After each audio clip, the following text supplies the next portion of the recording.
Bu məsələdə burada biraz diqqətli olmaq lazımdır. Topluda olan məsələlərə bənzəmir bu. Burada biraz diqqətli olmaq lazımdır. Deməli deyir ki, prosesin sonunda birinci qabda qatılıq 10% olduğunu nəzərə alaraq. Deməli prosesə baxaq. Birinci qabdan başlayaq. Deməli burada 500 qram 16%li məhlulumuz var. Biz baxırıq ki, burada 80 qram duz var.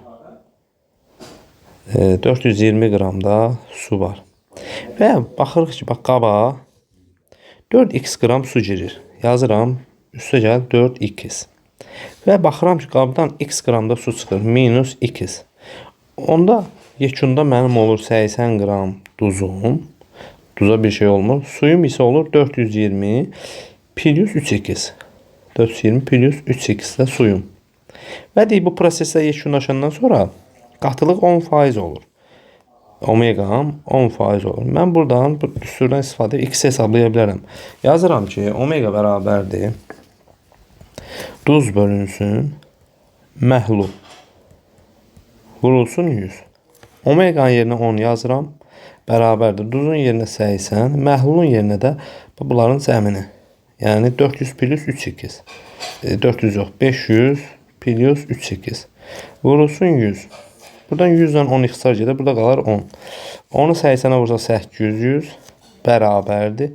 500 plus 3x. Buradan x də bərabərdir 100'ə.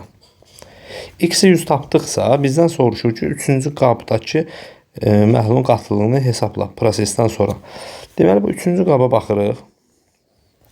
İlk öncə 400 qram 30%-dirsə, 400 qram 30%-li. Burada 120 qram duz var. 280 qram da su. Və baxıram ki, bura baxın 2x, yəni x-i 100 tapmışam. 200 qram su daxil olur. Və baxıram ki 3x, yəni 300 qram da su çıxır. Yekunda mənim olur 120 qram duzum.